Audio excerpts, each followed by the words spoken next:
எங்களுடைய உறுப்பினர் அண்ணன் நாசன் அவர்கள் குறுக்கிட்டு பேசுவார். ஆனால் இப்போ அவர் பேசும்போதே நீங்கள் எல்லாம் குறுக்கிட்டு பேசுவதை நாங்கள் ஏற்றுக்கொள்ள முடியாது. அது தவிர நம்முடைய முன்னாள் அமைச்சர் மூத்த உறுப்பினர் அண்ணன் திரு தளவாய் சுந்தரம் அவர்கள் குறிப்பிடும்போது பல வரலாறுகள்லாம் குறிப்பிட்டு இவர் அங்கே இருக்க அதெல்லாம் நீங்கள் இடமாறு அனுமதிக்கக்கூடாது, இதை நீங்கள் என்கரேஜ் செய்யக்கூடாது. அப்படி அவர் பேச ஆரம்பித்தால் நாங்களும் பேச ஆரம்பிப்போம். ஏன்னா இங்கே இருக்கக்கூடிய பல்வேறு தலைவர்கள், பல்வேறு உறுப்பினர்கள் பல்வேறு இடங்கள்லேருந்து வந்திருக்காங்க. இப்போ எங்கே இருக்காங்களோ அங்கே அவங்க உண்மையாக பணியாற்றி கொண்டிருக்கிறாங்க. மாண்புமிகு எதிர்கட்சி தலைவருக்கு நன்றி. இன்னைக்கு தான் அவரே ஒத்துக்கிட்டாரு. நாங்களாம் பேசும்போது சட்டமன்ற உறுப்பினர் ஆசிரியர் எப்பயுமே எந்திரிச்சு குரல் கொடுப்பாரு அப்படின்னு. இந்த வழி இன்னைக்கு அவருக்கு தெரியுது. நாங்கள் எந்திரிக்கும் போது எப்பயுமே அவர் எந்திரிச்சு எப்பயுமே எல்லாத்தோடைய பேச்சை நிப்பாட்டுவாரு. இன்னைக்கு அவருக்கே அந்த உணர்வு வருது, நான் பேசும்போது எல்லாரும் குறுக்கிடுறாங்கன்னு. இன்னுமேட்டு எதிர்கட்சி தலைவர் சொன்ன மாதிரி இன்னுமேட்டு அவர் இனிமேட்டு குறுக்கீடுகள் இல்லாமல் எதிர்காலத்தில் இருப்பாருங்கிறது பதிவாகும். இதுதான் நம்ம நாசனவர்கள் சொன்னார்கள். நாங்கள் ஒரு கேள்வி கேட்டால் அது திசை திருப்புற மாதிரி மடைமாற்ற மாதிரி இந்த அவை நடவடிக்கைகள் எடுத்துகிட்டு போறீங்கன்னு. இனிமேல் எங்களுடைய உறுப்பினர் திரு ஆசின் அவர்கள் அடிக்கடி குறுக்கிடுவார். சட்டமன்ற உறுப்பினர் பதிவு செய்தார். 6 எம்எல்ஏ தொகுதி வேக்கண்டா இருக்கு. அந்த மக்களுடைய குரலை கேட்பதற்கு யாரும் இல்லைன்னுங்கிற ஒரு பதிவு பண்ணாரு. மாண்புமிகு முதலமைச்சர் அமைச்சர்களை ஒவ்வொரு மாவட்டத்திற்கும் ஒரு ஜிஓ போட்டு ஆல்ரெடி அப்பாயின்மெண்ட் பண்ணியிருக்காரு. ஒவ்வொரு மாவட்ட அமைச்சருடைய பொறுப்பு அந்தந்த மாவட்டத்தில் கூட அனைத்து சட்டமன்ற உறுப்பினர் தொகுதியை எல்லா பிரச்சனையிலும் கேட்டு உடனடியாக நடவடிக்கை எடுக்கிறது தான் மாண்புமிகு முதலமைச்சர் ஆல்ரெடி அப்பாயின்மெண்ட் பண்ணியிருக்கிறார். அதனால அந்த 6 தொகுதியிலும் சட்டமன்ற உறுப்பினர்கள் இல்லைன்னாலும் பொறுப்பு அமைச்சர்கள் 234 தொகுதியும் என்னென்ன தேவைகள், குடிநீர் பிரச்சனை என்னென்ன தேவைகளோ அது அந்தந்த அமைச்சர்களுடைய நேரடி கண்காணிப்பில் முதலமைச்சருடைய அலுவலும் முதலமைச்சரும் நேரடியாக கண்காணிப்பில் இருக்கிறாருங்கிறத நாங்கள் பதிவு செய்கிறோம். திருப்பியும் அவர் அரசியல் பக்கமே வந்துட்டு இருக்காரு. மானிய கோரிக்கை விவாதம் பக்கம் வரமாட்டேங்கிறாரு. சொல்லிட்டேன். மாண்பு எதிர்கட்சி தலைவர் அவர்கள், பேரவைத் தலைவர் அவர்களே, இந்த பொறுப்பு அமைச்சருங்கிறது எல்லா அரசுலையும் எல்லா முதலமைச்சர்களும் எடுக்கக்கூடிய நடவடிக்கை தான். என்னுடைய சட்டமன்ற உறுப்பினர் கேட்பது அந்த 6 சட்டமன்ற உறுப்பினர்கள் எந்த ஒரு கூட்டத்தொடரில் கூட கலந்து கொள்ளாம தன்னுடைய பதவி ராஜினாமா பண்ணிட்டாங்க. யாரையும் அவர் குற்றம் சாட்டல, அது மக்களுடைய முடிவுக்கு அவர் விட்டு விட்டார். அமைச்சர்கள் குறிப்பிட்டார்கள், முதலீட்டாளர்கள்லாம் பார்த்து கொண்டிருக்காங்க, தப்பா நினைக்க மாட்டாங்களா, தவறுதலாக சிந்திக்க மாட்டாங்களா, இப்படிலாம் பேசுறீங்கன்னு சொன்னாங்க. நேற்று நம்ம அன்பு முதலமைச்சர் அவர்கள் 110 விதியின் கீழே ஒன்று கொண்டு வந்தாங்க. பரந்தூர் விமான நிலைய திட்டத்தை இந்த அரசு ரத்து செய்து சொன்னாங்க. இதை பார்த்து முதலீட்டாளர்கள் தவறுலாம் நினைப்பாங்களா, நினைக்க மாட்டாங்களா? தான் இன்னைக்கு முதலீடுகளை ஈர்க்கக்கூடியதுக்கு பரந்தூர் விமான நிலையம் தான் மிக முக்கியமான இது. நான் கிட்டத்தட்ட 2000 ஏக்கருக்கு மேல நாங்க எடுத்துட்டோம். பொதுப்பணித்துறை அமைச்சர் பரந்தூர் விமான நிலையமா இல்லை விவசாயிகள் கண்ணீரானா? எங்கள் தலைவர் விவசாயிகள் கண்ணீர் பக்கம் தான் நிற்பார். இதை உறுதியாக சொல்றோம். மாண்பு முதலமைச்சர் நேற்றே சொல்லியிருக்காரு, கூடிய விரைவில் விமான நிலையத்துக்கான இடம் கூடிய விரைவில் அறிவிக்கப்படும் சொல்லியிருக்கிறாரு. ஆனால் எங்களுடைய தலைவருடைய முதல் பிரச்சாரம் காலடிப்பட்டது விவசாயிகளுடைய கண்ணீருக்காக, விவசாயத்திற்காக குரல் கொடுக்கும் சொல்லக்கூடிய டெல்டாவில் பிறந்தவர்கள் நாங்கள் சொல்லக்கூடியவர்கள் பரந்தூருடைய விவசாயிகளுக்கு எதிராக, பரந்தூர் மட்டுமல்ல திருவண்ணாமலையில் மேல்மா விவசாயிகளுக்காக குண்ட சட்டம் போட்டது திமுக. அப்ப இன்றைக்கு விவசாயிகள் மட்டுமல்ல ஒட்டுமொத்த நீர்வளமும் எத்தனை ஏரிகள் என்பது இருக்குங்கிறது மூத்த உறுப்பினருக்கு தெரியுமா? கிட்டத்தட்ட 200க்கும் மேற்பட்ட தமிழகத்தில் மிக அதிக ஏரிகள் 381 நிறைந்த மாவட்டம், ஏரிகள் நிறைந்த மாவட்டம். அப்ப 381 ஏரிகளை பத்தி அவங்க பேசினதில்ல, மக்களுடைய குரலுக்கு பேசினதில்ல. நேற்றே தெளிவா சொல்லியாச்சு. சென்னை விமான நிலையத்துடைய இன்னைக்கு இருக்கக்கூடிய பங்கு என்ன, அதை அடுத்த லெவல்ல கொண்டு போறதுக்கான அரசினுடைய நிலைப்பாடு என்ன எல்லாம் சொல்லியாச்சு. ஆனால் நேற்றிலிருந்து திமுக இந்த விமான நிலையம் இல்லைன்னா தமிழகத்தோட முதலீடே போயிடும், இண்டஸ்ட்ரி டிபார்ட்மெண்ட்டே இருக்காது. முன்னாள் அமைச்சராக இருக்கக்கூடிய இண்டஸ்ட்ரி மினிஸ்டர் திமுக எல்லாரும் சொல்றாங்க. இண்டஸ்ட்ரி வர்றதுக்கு முக்கியமான காரணம் என்ன தெரியுங்களா?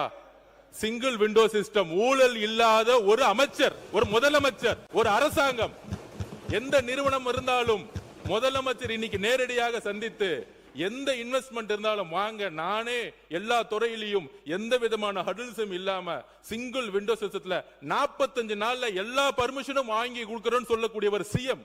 அப்படிதான் ஒவ்வொரு துறையில நடந்துட்டு இருக்காரு. அதனால நேத்து கூட ஒன்று நடந்துச்சு. இதே அண்ணன் ஆஸ்டின் தான் நம்மளுடைய சட்டமன்ற உறுப்பினர் வேலுமணி அண்ணன் ஜி ஸ்கொயர் நிறுவனம் பத்தி சொன்ன உடனே திடீர்னு டக்குன்னு எந்திரிச்சார். அந்த ஜி ஸ்கொயர் நிறுவனத்தை பத்தி ஏன் பேசுறீங்க அப்படின்னு மாண்புமிகு முதலமைச்சருக்கு நாங்கள் கோரிக்கை வைக்கிறோம். இந்த பரந்தூர் விமான நிலையம் பண்ணும் பொழுது டிபிஆர் ப்ராஜெக்ட் அரசுக்கு மட்டும்தான் தெரியும். டீடைல் ப்ராஜெக்ட் ரிப்போர்ட் அரசுக்கு மட்டும் தெரியும். அந்த டீடைல் ப்ராஜெக்ட் ரிப்போர்ட் வரதுக்கு முன்னாடியே ஒரு கட்சி சார்ந்தவர்கள், நான் எந்த கட்சி பேரையும் சொல்லல, ஒரு கட்சி சார்ந்தவர்கள் அந்த நிலத்தை சுத்தி லேண்ட வாங்கி மிகப்பெரிய ரியல் எஸ்டேட் மோசடி நடந்திருக்கு. அதை ரிஜிஸ்ட்ரேஷன் டிபார்ட்மெண்ட்ல சொல்லி அந்த ரியல் எஸ்டேட் மோசடி, இந்த பரந்தூர் விமானம் எதுக்காக உருவாக்கப்பட்டதுன்னா இந்த ரியல் எஸ்டேட்டுக்காக தான். அப்ப இதை நாங்கள் பதிவு செய்கிறோம்.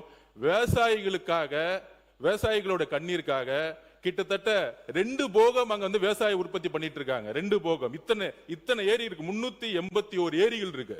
இதுக்காக விவசாயிகள் பக்கம் நிக்கிறதுக்காக தான் இது கேன்சல் செய்யப்பட்டது. தவிர இதுல எங்களுக்கு எந்த விதமான அரசியல் உள்ளிடும் எழுதி வச்சு கொள்ளுங்கள். 5 வருஷம் கழிச்சு வெள்ளை அறிக்கை நாங்க உரத்துக்கு ரெடி. உங்களோட 10 மடங்கு இங்க வந்து பொருளாதாரம் வந்திருக்கும். ஏனால் ஊழல் இல்லாத ஒரு ஆட்சி எங்களோட முதலமைச்சர் கொடுப்பாரு. இதற்காக எல்லா இண்டஸ்ட்ரியும் வரும்.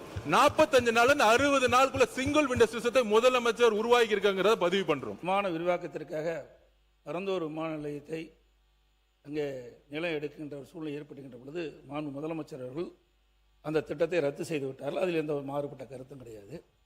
ஆனால் அதற்கு 5740 ஏக்கர் நிலம் தேவைப்படுவதாக கருதி சுமார் 90% நிலம் வந்து கையகப்படுத்தப்பட்டதாகவும் 90% நிலத்திற்கு நிலத்தினுடைய உரிமையாளருக்கு இழப்பீட்டு தொகை கொடுத்துட்டாங்க. இப்போ அந்த எடுக்கப்பட்ட நிலத்தை என்ன செய்ய போறீங்க? இல்லை விவசாயிட்டே கொடுத்துறீங்களா? இழப்பீட்டு தொகை கொடுத்தாச்சு, அதை மறுபடியும் திரும்பி பெற முடியாது நில உரிமையாளர்கிட்ட. அதற்கு அரசுடைய விளக்கம் தேவை. மாண்புமிகு சட்டத்துறை அமைச்சர். இந்த திட்டத்திற்கு மொத்தமாக வந்து 5846 ஏக்கர் வந்து தேவைப்பட்டது. அதில் வந்து பார்த்தீங்கன்னா பட்டா நிலங்கள் வந்து 3774 ஏக்கர் பட்டா நிலங்கள். அதில் வந்து அக்ரிகல்ச்சர் லேண்ட், அதாவது விவசாய நிலங்கள் வந்து 3 போகங்கள் விளையக்கூடிய விவசாய நிலங்கள் வந்து 2681 ஏக்கர் வந்து விவசாய நிலங்கள் இருந்தது. ஸோ அரசு நிலங்களாக இதில் காட்டப்பட்ட நிலங்கள் வந்து 1972 ஏக்கர் அரசு நிலங்களாக காட்டப்பட்டது. இதில் கிட்டத்தட்ட 1558 ஏக்கர் வந்து வாட்டர் பாடிஸ், அதாவது நீர்நிலைகள். அதில் பெரும்பாலும் பெரிய நீர்நிலைகள், பெரிய ஓடைகள் எல்லாம் வந்து இந்த அரசு நிலமாக காட்டப்பட்ட 1972 ஏக்கர்ல வந்து 1558 ஏக்கர் வந்து நீர்நிலையாக காட்டப்படும். இது வரைக்கும் அதாவது 90% நேற்றே வந்து பேட்டியில் அண்ணன் தங்கம் தண்டஸ் அவர்கள் பலர் வந்து சொல்லியிருந்தாங்க, 90% நிலங்கள் கையகப்படுத்தணும். அப்படி கையகப்படுத்தப்படவில்லை. இது வரைக்கும் வந்து 1802 ஏக்கர் மட்டும்தான் கையகப்படுத்தப்பட்டுள்ளது. அதாவது 48% மட்டும்தான் கையகப்படுத்தப்பட்டுள்ளது. மீதியெல்லாம் கையகப்படுத்தவில்லை. அதுலேயும் பார்த்தீங்கன்னா ஏகனாபுரம், இந்த காரை, தண்டலம், சிறுவள்ளூர் போன்ற கிராமங்களில் 1 சென்ட் நிலம் கூட கையகப்படுத்தப்படவில்லை. அதெல்லாம் கையகப்படுத்தாமல் இருக்கு. இதுல இன்னொரு விஷயம் எல்லாரும் புரிஞ்சுக்கணும்னா, நேற்றே முதல்வருடைய அறிக்கையில ரொம்ப தெளிவாக சொல்லப்பட்டிருக்கு. எப்படின்னா, இது வரைக்கும் வந்து நம்மளுடைய கரண்ட் கெப்பாசிட்டி, அதாவது 30 மில்லியன் பேசஞ்சர்ஸை ஹேண்டில் பண்ற கெப்பாசிட்டி இப்ப இருக்கிற கரண்ட் ஏர்போர்ட்டுக்கு இருக்கு. அது இல்லாமல் டெர்மினல் 3 வந்து கம்ப்ளீட் ஆச்சுன்னா இன்னொரு 5 மில்லியன், அதாவது இது ரெண்டும் சேர்த்தால் 35 மில்லியன் கெப்பாசிட்டியை நம்ம அடைவோம். அது இல்லாமல் டெர்மினல் 5, அதாவது நார்த் வெஸ்ட்ல டெர்மினல் 5க்கு நம்ம கம்ப்ளீட் பண்ணி முடிச்சோம்னா, திட்டமிடப்பட்டு முடிச்சோம்னா, கூடுதலாக 20 மில்லியன் பேசஞ்சர்ஸை ஒரு வருஷத்திற்கு கையாளக்கூடிய கெப்பாசிட்டி வரும். அதாவது வருஷத்திற்கு 55 மில்லியன் கெப்பாசிட்டி வந்து நம்ம கையாளக்கூடிய திறமை இப்ப இருக்கிற கரண்ட் ஏர்போர்ட்லேயே டெர்மினல் 3, டெர்மினல் 5 முடிச்சோன்னா இருக்கும். இது எப்படின்னா, இப்ப இருக்கிற பெங்களூர் ஏர்போர்ட் வந்து 4.5 மில்லியன் பேசஞ்சர்ஸ் ஒரு வருஷத்துக்கு ஹேண்டில் பண்றாங்க. அதை விட 10 மில்லியன் அதிகமாகவே ஹேண்டில் பண்ணக்கூடிய அளவுக்கு திட்டமிடல் முடித்த பிறகுதான் இது குறித்த அறிக்கையை முதல்வர் அவர்கள் தெரிவித்தார். அதாவது இப்ப இருக்க கரண்ட் ப்ராஜெக்ட்ல நிறைய தவறான தகவல் கொடுக்கப்பட்டிருக்கு. அதாவது என்விரான்மெண்டல் கிளியரன்ஸ் வாங்கிட்டோம்னு சொல்லியிருக்காங்க. கிடையாது, என்விரான்மெண்டல் கிளியரன்ஸ் வாங்கப்படவில்லை. அதாவது என்விரான்மெண்டல் இம்பாக்ட் அசஸ்மெண்ட் கூட இதுக்கு பண்ணல. இது அதுவே பண்ணாமல் என்விரான்மெண்டல் கிளியரன்ஸ்லாம் வாங்க முடியும். என்விரான்மெண்டல் கிளியரன்ஸ்லாம் இது வரைக்கும் வாங்கப்படவில்லை. மிகவும் அதுல வந்து நிறைய வாட்டர் பாடிஸ் இருக்கு. அதனால தான் வந்து இந்த திட்டம் வந்து 5 ஆண்டுகளாக, அதாவது அதிமுக காலத்தில் ஆரம்பிக்கப்பட்டாலும் 5 ஆண்டுகளாக எந்தவித நகர்வும் இல்லாமல் இருந்ததுக்கு முக்கிய காரணம் பெரும்பாலும் நீர்நிலைகள், விவசாய நிலங்கள், 3 போகம் விளையக்கூடிய நிலங்கள். இதுல இப்ப அதிகமாக கவலைப்பட்டு இங்க கதறுபவர்கள் அனைவரும் பாத்தீங்கன்னா, ஒண்ணு ஜி ஸ்கொயர் மாப்பிளைக்காக இருக்கட்டும், இல்லைன்னா அதுல கருப்பு பணத்தை கொண்டு போய் முதலீடு செய்தவர்களாக இருக்கட்டும், வேற யாருக்காகவும் இருக்காது. கண்டிப்பாக விவசாயிகளை மட்டும்தான் கணக்கில் வைத்துக் கொண்டு இது செய்யப்பட்டிருக்குது, வேற யாருக்காகவும் இல்லை. உட்காருங்க. பேரவைத் தலைவர் அவர்களே, விவாதம் பேரவைத் தலைவர் அவர்களே, நீங்க முடிச்சிருங்க. முடிங்க. பேரவைத் தலைவர், சட்டத்துறை அமைச்சர் எல்லாத்திற்கும் இங்க பாருங்க, எல்லாத்திற்கும் எந்திரிக்க வேண்டியது. இது ஒண்ணு பிடி பீரியட் இல்ல, எல்லாத்துக்கும் எந்திரிச்சு உட்கார அளவுக்கு. ஜி ஸ்கொயர் மாப்பிள்ளைன்னு சொன்னா என்ன தவறு இருக்கு? ஜி ஸ்கொயர் மாப்பிள்ளைன்னு ஊரே சொல்லுச்சு, என்ன தவறு இருக்கு? இது எல்லாத்துக்கும் எந்திரிச்சு உட்காருக்கு. இது ஒண்ணு பிடி பீரியட் இல்ல, உட்காருங்க, பேசலாம். மாண்புமிகு சட்டத்துறை அமைச்சர் இந்த அளவிலே தன்னுடைய பதிலை விவாதத்தை கொண்டு போக விரும்புவார் என்றால் I can also pay you in the same currency. G square மாப்பிள்ளை என்று நீங்கள் சொல்வீர் என்று சொன்னால் வேறு எந்த லாட்டரி மருமனுக்காக புது விமான நிலையத்தை நீங்கள் கொண்டு போவீர்கள் என்று நான் கேட்க முடியுமா? நான் கேட்கவா? உட்காருங்க.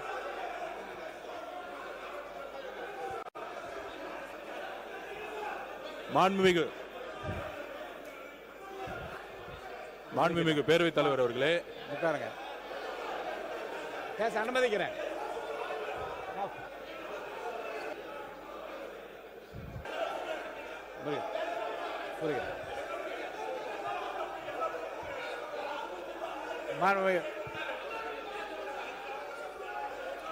அவருக்கு முடிச்சிட்டுமே. அவர் என்ன கேள்வி வேணா கேட்கட்டும், அதுக்கு நான் ரெடியா இருக்கேன் பதில். அண்ணன் கேட்க சொல்லுங்க. நீங்க உட்கார்ந்துங்க. அப்ப அவர் பேசிட்டார். பரந்தூர் ஏர்போர்ட்டை எதற்காக கொண்டு வந்திருக்கிறோம்? பரந்தூர் அமைக்கக்கூடியதிலே நான் நேற்று செய்தியாளர் சந்திப்பிலே கூட விவரமாக சொல்லி இருக்கிறேன்.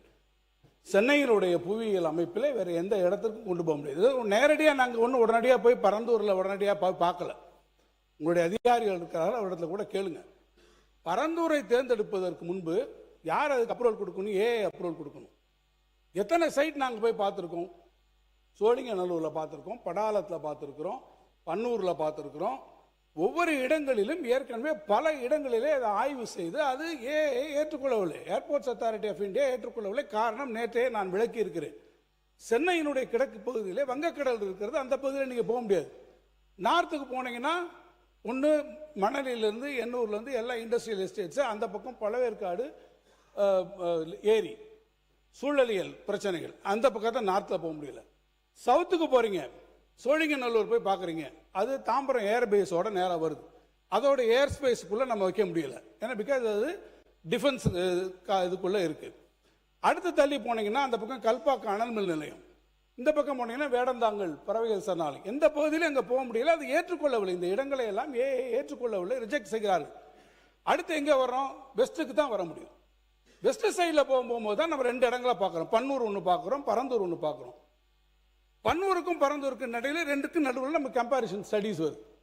என்னென்ன விஷயங்களை பார்க்க முடியும்? ஒன்று டெக்னிக்கல் ஃபீசிபிலிட்டி பார்க்கலாம். ஒரு இடத்த பார்க்கும்போது டெக்னிக்கல் ஃபீசிபிலிட்டி, அந்த இடங்களில் பெரிய பெரிய EHVT லைன் இருக்கா, வேற ஏதாவது பெரிய இண்டஸ்ட்ரீஸ் இருக்கா, அதை ரீலோகேட் பண்ணக்கூடிய விஷயம்.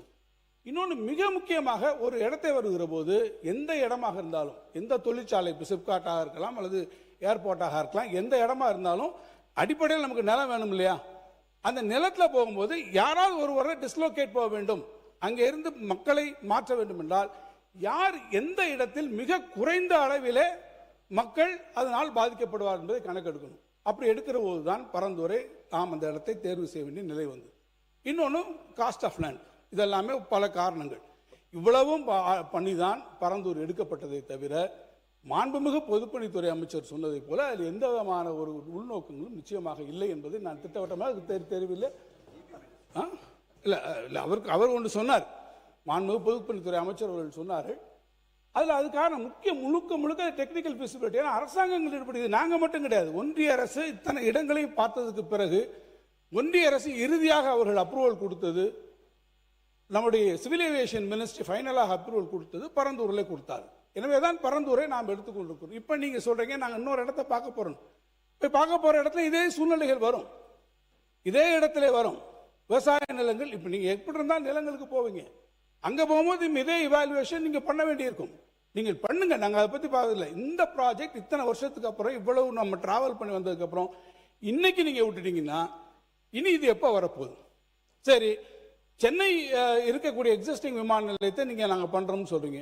எத்தனை பேர் அங்கே, நீங்கள் எப்படி செகண்ட் ரன்வே அங்கே எப்படி வரும்? இதே ஜியாகிரபிக்கலாக டெமோகிராஃபிக்காக சென்னையில் இருக்கக்கூடிய எக்ஸிஸ்டிங் ஏர்போர்ட்டில் எவ்வளோ பெரிய பிரச்சனை ஒரு எத்தனை பேரை நீங்கள் மீனம்பாக்கத்துலேருந்து டிஸ்லோகேட் பண்ணுவீங்க? அதனுடைய டென்சிட்டி ஆஃப் பாப்புலேஷனை நீங்கள் யோசிச்சு பாருங்கள். சுற்று வட்டாரத்தில் அதில் நிறைய பிரச்சனைகள் இருக்குது. ஆகவே நாங்கள் சொல்வது பரந்தூர் விமான நிலையத்தை நீங்கள் முடக்குவது ஒரு முடிச்சிடறேன் மினிஸ்டர் முடிச்சிடறேன் இல்லை அதில் நாங்கள் சொன்னதுபடி நீங்கள் ஏற்கனவே இந்த முடிச்சிடறேன். I'm just concluding.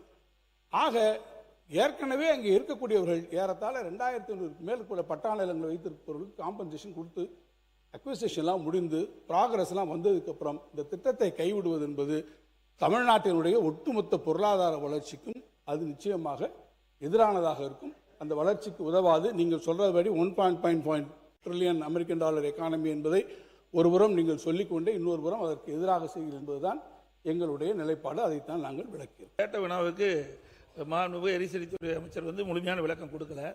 ஏன்னா அங்கே பரந்தூர் விமான நிலையத்திற்கு அவர் பதிலளித்தது 48% நிலம் கையகப்படுத்திருக்கிறாங்க. அதில் 1702 ஏக்கர் நிலம் கையகப்படுத்தப்பட்டதாக அதற்கு உண்டான இழப்பீட்டு தொகை விவசாயிடத்தை கொடுத்தாச்சு. இப்போ 1702 ஏக்கரை விவசாயிக்கு கொடுப்பீங்களா, இல்லை வேறு திட்டத்துக்கு பயன்படுத்துவீங்களா, இல்லை விவசாயத்திலிருந்து அந்த தொகையை பெறுவீர்களா என்ற விளக்கத்தை மாண்புமிகு எரிசக்தித்துறை அமைச்சர் விளக்க வேண்டும். தலைவர்கள் இதுல திரும்ப திரும்ப தவறான தகவல் கொடுத்துட்டு இருக்காங்கன்றதான் நம்ம சொன்னது. ஏன்னா 90% 95% நம்ம வந்து அக்யூர் பண்ணி முடிச்சிட்டோம், அக்யூசேஷன் முடிச்சிட்டோம், கையகப்படுத்தி முடிச்சிட்டோம்னு சொன்னாங்க. அது கிடையாது. 48% மட்டும்தான் கையகப்படுத்தப்பட்டு உள்ளது. மீதி எல்லாம் வந்து அதுல 1500 ஏக்கர் வந்து நீர்நிலைகளாக இருக்கின்றதா நம்மளுடையது. இது கடந்த 5 வருடங்களாக இந்த இதில் வந்து கையகப்படுத்தப்பட்ட நிலங்கள் எப்படி எந்த மாதிரினா, யார் யாரெல்லாம் வெளியூர்களில் வசிக்கிறார்களோ அவர்களுடைய நிலங்கள் மட்டும்தான் வந்து ஃபோர்ஸ்ஃபுல்லாக வந்து நீங்கள் வந்து உங்களுடைய வங்கி கணக்கில் போடப்படும் சொல்லி ஃபோர்ஸ்ஃபுல்லாக கையகப்படுத்தினாங்களே தவிர்த்து உள்ளூரில் அதான் நான் சொல்லப்பட்ட இந்த 4 பெரிய கிராமங்களில் இதுவரை 1 சென்ட் நிலம் கூட கையகப்படுத்தவில்லை. இந்த மக்கள் வந்து 1000 நாட்களுக்கு மேலே கடுமையான போராட்டம் நடத்தப்படுதான். அப்பொழுது எங்களுடைய தலைவர் அண்ணன் விஜய் அவர்கள் முதலமைச்சர் அவருடைய கவனத்திற்கு சென்று நேரடியாக அந்த மக்கள், ஏன்னா அந்த மக்கள் எல்லாம் அகதிகளாக ஆந்திராவிற்கு செல்ல தயாரானார்கள். ஸோ அப்போ தான் வந்து முதலுடைய கவனத்திற்கு கொண்டு போய் அவரே வந்து அதை சமூக ஊடகங்களாக வழியாக பார்த்து இதை நம்ம கண்டிப்பாக கையில் எடுக்கணும்னு சொல்லி முதல்வராக அப்பொழுது எங்களுடைய தலைவர் நேரடியாக தலையிட்டு நேரடியாக அந்த மக்களுக்கு போய் சொன்னது. ஏன்னா அந்த ப்ராஜெக்டை ஃபுல்லாக அண்டர்ஸ்டாண்ட் பண்ணி அப்போ இருக்கிற ரன்வே வந்து இங்கே இருக்கிற நீர்நிலைகள் மேலே போக முடியாதுன்னு சொல்லி முதல்வர் அவர்கள் அப்பயே வந்து அந்த ஏர்போர்ட் அத்தாரிட்டிக்குரிய நபர்களிடம் எல்லாரோடையும் ஆலோசிச்சிட்ட பிறகு தான் அந்த முடிவை ரொம்ப ஆழமாக அந்த முடிவை எடுத்து இந்த இடம் வந்து ஏர்போர்ட்டுக்கும் ரன்வேக்கும் உகந்ததில்லைன்னு சொல்லி பல வல்லுநர்களும் ஆலோசித்து அதுக்கப்புறம் தான் அந்த முடிவே எடுத்தார். ஏன்னா அது வந்து அந்த இடத்துல ரன்வே போட்டாலும் அது உகந்ததில்லைன்னு சொல்லி முடிவை எடுத்த பிறகு தான் அந்த முடிவை எடுத்தார். இப்போ உங்களுக்கு தேவை நம்ம ஒரு 55 மில்லியன் நபர்களை ஹேண்டில் பண்ணக்கூடிய கெப்பாசிட்டி உள்ள ஒரு ஏர்போர்ட் தான். ஏன்னா இன்னைக்கு பெங்களூர் ஏர்போர்ட்டை கம்பேர் பண்ணுறீங்க. பெங்களூர் ஏர்போர்ட்டோடைய கெப்பாசிட்டி இன்னைக்கு வந்து 4.5 மில்லியன் 44 மில்லியன் நபர்களை தான் ஹேண்டில் பண்ணுறாங்க ஒரு வருஷத்துக்கு. ஸோ அதை விட 10 மில்லியன் அதிகமாக ஹேண்டில் பண்ணக்கூடிய கெப்பாசிட்டிக்கான திட்டத்தை வகுத்த பிறகு தான் முதல்வர் அவர் நேற்று வந்து அந்த இதுவே வந்து அறிவிச்சாங்க. ஸோ இதெல்லாம் இதுக்கும் தொழில்துறைக்கும் ஒன்றும் நீங்கள் பெரிய வித்தியாசம்லாம் பண்ண வேண்டாம். அதற்கும் இதற்கும் வேற வேரியேஷன். நம்ம அதை விட அதிகமான ஹேண்டில் பண்ணக்கூடிய கெப்பாசிட்டி வச்சு தான் பண்ணுறோம். இதற்காக சொந்த நாட்டு மக்களையே வந்து நம்ம அகதிகளாக வெளியேற்ற முடியாது. அதற்கான மாற்று திட்டங்களை கண்டிப்பாக உருவாக்கப்படும். கையகப்படுத்த நிலம் குறித்து கண்டிப்பாக முதல்வர் ஆலோசிச்சுட்டு என்ன முடிவோ பின்னாடி எடுக்கப்படும். அவர் முன்னாள் அமைச்சர் சுட்டி காட்டிய போது விரிவா எல்லாத்தையும் சொன்னார். அந்த பரந்தூர்ல தான் நீங்க எடுக்கிற லேண்டுக்கு காசு கொடுத்துருவீங்க, அங்க இருக்க விவசாயிகளுக்கு காசு கொடுத்துருவீங்க. ஒரு தொல்லியல் துறை அமைச்சரா சொல்றேன், 1000 ஆண்டுகால பொக்கிஷம் கம்பன் கால்வாய்னு ஒரு தொல்லியல் பொக்கிஷம் அங்க ஓடுது. இன்னொரு கால்வாய் உங்களால் உருவாக்க முடியுமா? பரந்தூர்ல நீங்க அங்க ஒரு விமான நிலையம் கட்டிட்டா அது ஒரு உறிஞ்சி நிலம். மிகை நீர் வருகிற பொழுது அது இந்த சென்னைக்கு வெள்ளம் வருவதை தடுக்கக்கூடியது. அப்ப இன்னொரு வெள்ளத்தை சென்னை தாங்குமா? அப்ப பரந்தூர்ல நீங்க கிரீன் ஏர்போர்ட்லாம் கட்ட முடியாது. வேணா வாட்டர் ஏர்போர்ட் வேணா கட்டி மிதந்து வேணா போலாம். விவசாயிகள் சார்பில் சொன்னதை செய்த மாண்புமிகு முதல்வருக்கு நான் நன்றி சொல்கிறேன். முன்னாள் முதலமைச்சர் உட்காருங்க. மாண்புமிகு உறுப்பினர் வந்து கேள்வி கேட்டிருந்தாரு. இந்த திட்டத்தை கைவிட்டுட்டீங்க, கையகப்படுத்திய நிலத்தை வந்து என்ன பண்ண போறீங்கன்னு. மாற்று தொழில் திட்டங்கள் மக்களை பாதிக்காதவாறு கையகப்படுத்தப்பட்ட நிலங்களில் செயல்படுத்தப்படும். இதன் மூலம் தொழில் வளர்ச்சி மற்றும் வேலை வாய்ப்பு, பொருளாதார வளர்ச்சி இப்பகுதியில் ஏற்படும். அதை விட இவ்வளோ நேரம் வந்து ஒரு சில விஷயங்கள் வந்து பேசிட்டே இருந்தாங்க. ஏன் பரந்தூர் கைவிடப்பட்டது? இதுக்கு வந்து முக்கிய ரீசன் வந்து அங்கே வந்து பல காலமாக ரைஸ் கல்டிவேஷன் வந்து பண்ணிட்டு இருக்காங்க. அதாவது 3 சீசன்ஸ், சாம்பா, தலடி, சொர்ணாவரி அப்படின்ற 3 சீசனில் டிஃப்ரெண்ட் அந்த இது வந்து நம்ம கல்டிவேட் பண்ணிட்டு இருக்காங்க. ரொட்டேஷனில் கிரவுண்ட் நட்டும் சுகர் கேனும் பண்ணிட்டு இருக்காங்க. அதே மாதிரி ட்ரை சீசனில் பல்சஸ் அண்ட் மில்லட்ஸ் வந்து பண்ணிட்டு இருக்காங்க. இதை தவிர 10,000s of metric ton rice வந்து ஆனுவலி தமிழ்நாடு சிவில் சர்ப்ரைஸ் கார்பரேஷனுக்கு வந்து கொடுத்துட்டு இருக்காங்க அங்கே இருக்கிற விவசாயிகள். இது மட்டும் இல்லாமல் பிடிஎஸ் டிஸ்ட்ரிபியூஷனுக்கும் அவங்க வந்து கொடுத்துட்டு இருக்காங்க. இந்த நிலம் வந்து என்ன அப்படின்னு பார்த்தீங்கன்னா, எப்பயுமே ஒரு வாட்டர் பாடி, அதாவது மழை பெய்யாமல் இருந்தாலும் அங்கே வந்து கல்டிவேஷன் நடக்கக்கூடிய அப்படிப்பட்ட ஒரு விளைநிலம். அந்த இடத்த நம்ம வந்து இன்னைக்கு ஏர்போர்ட்டை மாற்றணும்னு சொல்லிட்டு இருக்கோம். இதை தவிர அங்கே வாட்டர் கெனல் வந்து 1-2 இருக்கு. குணகரம்பாக்கம், கம்மங்கால் கெனல், 2 கெனல்ஸ் வந்து இங்கே இருக்கு. இது வந்து எப்படி உங்களுக்கு செயல்படுதுன்னா, ஒரு ப்ரெஷரை ரிலீஸ் பண்ணி அந்த வாட்டர் பாடி வந்து தானாகவே அடையார் ரிவருக்கும் செம்பரம்பாக்கம் லேக்குக்கும் இன்னைக்கு வந்து போய்கிட்டு இருக்கு. இதை நம்ம அழிச்சிட்டோம் அப்படின்னா ஆட்டோமேட்டிக்காக சென்னை சிட்டிக்கு வந்து உள்ளேயே ஃப்ளட் வர்றதுக்கான பல வாய்ப்புகள் இருக்கு.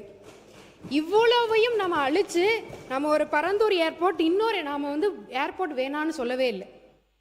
இன்னொரு இடத்த நாங்கள் இந்த மாதிரி அதுவும் அது ஒரு சரிவான இருக்கிற ஒரு விளைநிலம், அந்த இடத்துல நீங்கள் எவ்வளோ தூரம் மண்ணை போட்டு இன்னொரு ஒரு ஏர்போர்ட்டை நீங்கள் கொண்டு வருவீங்க? இதே இது கொச்சினில் நடந்தது. இதனால 14 நாள் வந்து அந்த ஏர்போர்ட் வந்து பூட்டி கிடக்கப்பட்டது. இதே மாதிரி ஒரு விளைநிலத்தை கொண்டு வந்து அந்த ஏர்போர்ட் 14 நாள் பூட்டி கிடந்தது. இது மட்டும் இல்லாமல் இன்னைக்கு எங்களுடைய மாண்புமிகு முதலமைச்சர் அன்னைக்கு ராகுல்ன்ற ஒரு பையன், இந்த பையன் அன்னைக்கு ஒரு பேட்டி கொடுத்துருந்தாங்க. எங்களுக்கு பரந்தூர் விமானம் வேண்டாம், நாங்கள் என்ன அந்த விமானத்தில் பறக்கவா போகிறோம் அப்படின்னு எங்களை காப்பாத்துங்கன்னு ஒரு வார்த்தை சொன்ன அந்த ஒரு வார்த்தைக்காக இன்னைக்கு இந்த அறிவிப்பு மக்கள் கொண்டாடுறாங்க. அங்கே நடந்த ஒரு ரீசன்ட் லோக்கல் பாடி மீட்டிங்கில் விஜய் ரோடு அப்படின்னு சொல்லி நாங்கள் வைக்க போகிறோன்னு அறிக்கையே அவங்க வந்து இன்னைக்கு விட்டுருக்காங்க. மக்கள் அத்தனை பேரும். இதனால விவசாயிகளோட வாழ்வாதாரம் பாதிக்கப்படும், 1500 நீர்நிலைகள் பாதிக்கப்படும், 1000 குடும்பங்கள் இடம்பெயரணும். இதையெல்லாம் கன்சிடர் பண்ணாமல் ஒரு ஏர்போர்ட்டை நம்ம எப்படி அங்கே கொண்டு வர முடியும்? இதை தவிர இன்னொரு வந்து கேட்டிருந்தாரு. நான் ஒரே ஒரு கேள்வி கேட்குறேன். சென்னை ஏர்போர்ட் மீனம்பாக்கம் ஏன் நீங்கள் 5 வருடம் கிடப்பில் போட்டு வச்சுருந்தீங்க? மேல இருந்து சென்ட்ரல் கவர்மெண்ட் உங்களுக்கு அன்னைக்கே அப்ரூவல் கொடுத்திருந்தாங்க. நீங்க ஏன் 5 வருஷம் அதை சும்மாவே வச்சிருந்தீங்க? உங்களுக்கே தெரியும் பரந்தூர் ஏர்போர்ட் வந்ததுன்னா இன்னும் 5 வருஷம் ஆகும்னு. ஆனா அதை எக்ஸ்பேன்ஷன் அன்னைக்கே பண்ணியிருந்திருக்கலாம். அதுக்கான சென்ட்ரல் கவர்மெண்ட் அதுக்கான அப்ரூவலும் கொடுத்தாங்க. என்ன நோக்கத்துக்காக நீங்க இதை ஸ்டாப் பண்ணி வச்சிருந்தீங்க? உங்களோட மனசாட்சியை நீங்களே கேட்டுக்கோங்க. நீங்க பேசுங்க, தொடர்ந்து பேசி முடிங்க. நீங்க பேசுங்க, உட்காருங்க, அவங்க பேசி முடிக்கல. இது மட்டும் இல்லாம இன்னைக்கு சொல்றாங்க இதனால தொழிலே பாதிக்கப்படும் தமிழ்நாட்டில். அப்ப 49% எலக்ட்ரானிக் எக்ஸ்போர்ட் இன்னைக்கு பரந்தூர் ஏர்போர்ட்டை நம்பி தான் இன்னைக்கு போய்கிட்டு இருக்கா. 41% எலக்ட்ரானிக்ஸ் எக்ஸ்போர்ட் இன்னைக்கு போர்ட் மூலமாகவும் ஏர் கார்கோ மூலமாகவும் சென்னை ஏர்போர்ட் மூலமா தான் அனுப்பிச்சிட்டு இருக்கோம். நாம இன்னைக்குமே எதையுமே நம்ம சொல்லவே இல்லை. எங்களுக்கு ஏர்போர்ட் வேணும், 2வது ஏர்போர்ட் வேணும். எக்ஸ்பேன்ஷனுமே உள்ள இருக்கிற காரிடோர்லே தான் வரப்போகுது. அந்த எக்ஸ்பேன்ஷன் ஏதோ அவர் சொல்றாரு எதையோ இடிச்சிட்டு நம்ம ரன்வே பண்ண போறோம்னு. அப்படியெல்லாம் கிடையவே கிடையாது. அதுக்காக ஏர்போர்ட் அத்தாரிட்டி இந்தியா ஏற்கனவே T5 முனையத்தின் பயணிகள் முனையம் உத்தேசிக்கப்பட்டிருக்கு. அதே மாதிரி T5 முனையத்தின் புறவழி சாலை, தாம்பரம் மதுரவாயில் சாலை அமைக்க மாநில அரசின் அனுமதியும் ஒத்துழைப்பும் கோரி உள்ளது. நெக்ஸ்ட் 10 வருஷத்துக்கு இது நம்மளுக்கு கண்டிப்பா ஒரு இது இருக்கும். அதே மாதிரி அடுத்து செகண்ட் ஏர்போர்ட் மக்கள் பாதிக்கப்படாம, விவசாய நிலங்கள் பாதிக்கப்படாம, அதே மாதிரி சிப்காட்டும் அதே மாதிரி இருக்கிற மக்கள் பாதிக்கப்படாம, விளைநிலங்கள் பாதிக்கப்படாம, அப்படி இருக்கிற நிலங்கள் மட்டும்தான் கையகப்படுத்தப்படும். இதில் சம்பந்தம் இல்லாத நான் எழுந்திருக்க மாட்டேன். உங்களுக்கே தெரியும், இந்த ஒன்றிய அரசாங்கம் இந்த விமான நிலையம் அமைப்பது, விமானத்தை ஓட்டுவது என்பது ஒன்றிய அரசாங்கத்துக்கு அதிகாரத்துக்கு உட்பட்டது, மாநில அரசாங்கத்திற்கு அல்ல. மாநில அரசாங்கம் நிலம் கையகப்படுத்துவதோடு நம்முடைய பணிகள் முடிந்து விடுகிறது. அந்த ஒன்றிய அரசாங்கத்துடைய ஆணையை ஏற்று இது சம்பந்தப்பட்ட இந்த பரந்தூர் ஏகநாதபுரம் என்ற பகுதியில் 13 வில்லேஜுகள், 2 மாத்திரம் இல்லை, இந்த 13 வில்லேஜுகள் எடுக்கணும்னு முடிவு பண்ணப்பட்டு ஒரு குழு அமைக்கப்பட்டது மாநில அரசாங்கத்தின் சார்பாக. அந்த குழுவில் நான் தான் இடம்பெற்றேன். நம்முடைய மாண்புமிகு சட்டமன்ற உறுப்பினர் தங்கநேரரசு, மாவட்டத்தை சேர்ந்த அன்பரசு 3 அமைச்சர்கள் இடம்பெற்றோம். நாங்கள் நேரடியாக காஞ்சிபுரத்துக்கே சென்று மாவட்ட ஆட்சி அலுவலகத்தில் ஒரு விரிவான ஒரு நாள் முழுவதும் அந்த விவசாயிகளெல்லாம் கூட்ட அழைத்து பேசினோம். அவர்கள் அதில் 11 வில்லேஜில் இருக்கும், அவங்களே ஒப்புதல் தந்தாங்க. 2 வில்லேஜ் தான், ஏகநாதபுரமும் இந்த பரந்தூர் 2 வில்லேஜ் தான் அது ஒப்புதல் தரல.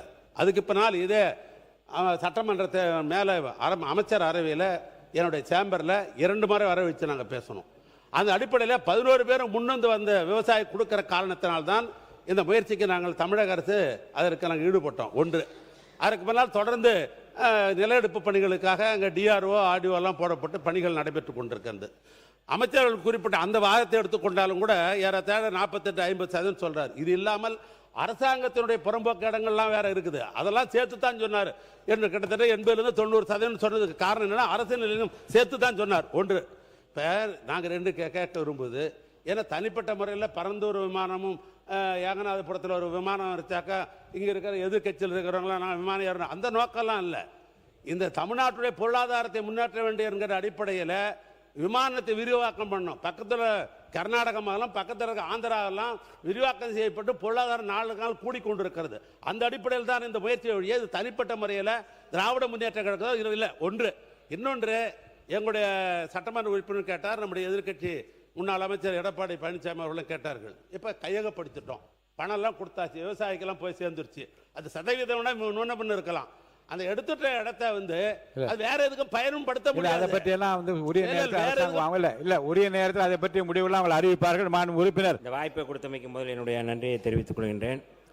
நான் பல மாதங்களாக அந்த போராட்ட களத்திலே இருந்தவன் என்கின்ற வகையில் மாண்புமிகு முதல்வர் அவர்கள் அறிவித்த அந்த அறிவிப்பு ஒரு வரலாற்று சிறப்புமிக்க அறிவிப்பாக ஒன்றிய அரசு பாஜக அரசு கொண்டு வந்திருக்கின்ற இந்த திட்டம் கடந்த காலத்தில் நாங்கள் திமுக கூட்டணியில் இருந்தபோதும் கூட இந்த திட்டம் தேவையில்லை, இந்த திட்டம் மக்களுடைய வளர்ச்சிக்கு எதிரானது என்று அப்பொழுது அந்த போராட்ட களத்தில் இருந்தவன். இன்றைக்கும் நீங்கள் பார்த்தீர்களானால் இன்றைக்கு கூட அந்த ஊர் மக்கள் ஏகனாபுரம் பரந்தூர் உள்ளிட்ட 20 கிராமங்களைச் சேர்ந்த பிரதிநிதிகள் இன்றைக்கு மாண்புமிகு முதல்வர் அவர்களை சந்தித்து நன்றி சொல்ல வருகிறார்கள்.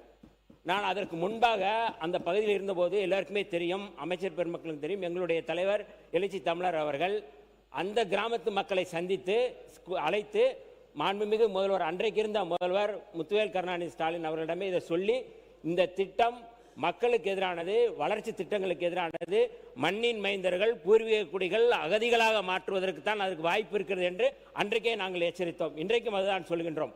அந்த திட்டம் மக்களுடைய வளர்ச்சி மிக முக்கியமானது. நீங்கள் மாநிலத்துடைய வளர்ச்சியை விட மக்கள் அந்த பகுதியில் இருக்கிற மண்ணின் மைந்தர்கள் மண்ணை விட்டு வெளியேற முயற்சிக்கிறார்கள். ஒரே ஒரு செய்தி மட்டும் நான் சொல்ல விரும்புகின்றேன். அந்த பகுதி ஒரு சிறை வைக்கப்பட்ட பகுதியாக இருந்தது. நானே பலமுறை போக முடியவில்லை. 2 வீலரில் நான் போயிருக்கிறேன் அந்த பகுதியில். அப்படி பேரிகார்ட் போட்டு அந்த பகுதி முழுக்க அந்த பகுதியில் இருக்கிற கிராம மக்கள் மிக மோசமாக நடத்தப்பட்டார்கள். ஆனால் இன்றைக்கு அவர்கள் விடுதலை செய்யப்பட்டார்கள் மாண்புமிகு முதல்வர் அவருடைய அறிவிப்பால். ஒரு தனியாருக்கு ஒரு விமான நிலையம் எடுத்துக் கொடுப்பதற்கு தான் இந்த வேலைகள் நடக்கின்றது. அதை அன்றைக்கே சொன்னோம். அதாவது ஒரு மாநில அரசு இன்னொரு விமான நிலையத்திற்கு நீங்க நிலத்தை எடுத்து கொடுக்கிற வேலையை எதுக்கு நீங்க செய்யறீங்க அப்படிங்கிற கேள்வியை நாங்கள் வைத்தோம். அதைத்தான் இன்றைக்கும் நாங்கள் அந்த நிலைப்பாடு தான் இருக்கிறோம். ஆகவே மாண்புமிகு முதல்வர் அவருடைய இந்த அறிவிப்பு என்பது விடுதலை சிறுத்தைகள் நாங்கள் வரவேற்கிறோம்.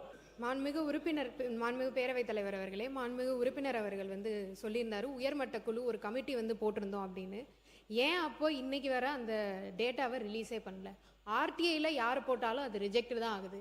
ஏன் அதை இன்னைக்கு அவங்க ஓப்பனா எந்த இடத்துலையும் சொல்லவே இல்லை?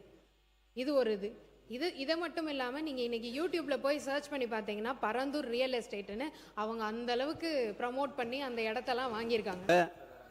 பரந்தூரில் விமான நிலையம் வேண்டாம் என்பதால் எங்களுடைய நிலைப்பாடு. தொடர்ந்து எங்களுடைய விவசாய சங்கம் 3 போகம் நெல் விளைகின்ற அந்த பகுதியில் விமான நிலையம் தேவையில்லை என்று பல்வேறு போராட்டங்கள் நடத்திருக்கோம். நம்முடைய மாண்பு முதலமைச்சர் நேற்றைக்கு அறிவித்த அந்த அறிவிப்பை இந்திய கம்யூனிஸ்ட் கட்சியின் சார்பாக வரவேற்கிறேன். அதே நேரத்தில் தொழில் வளர்ச்சி தேவை. அதற்காக அரசுடைய தரிசு நிலங்கள் ஏராளமாக இருக்கிறது. அந்த பகுதியில் விமான நிலையம் அமைக்க வேண்டும் என்பதால் எங்களுடைய நிலைப்பாடு. முதலமைச்சருடைய அறிவிப்புக்கு இந்திய கம்யூனிஸ்ட் கட்சியின் சார்பாக நெஞ்சார்ந்த நன்றிகளை தெரிவித்துக் கொள்கிறேன்.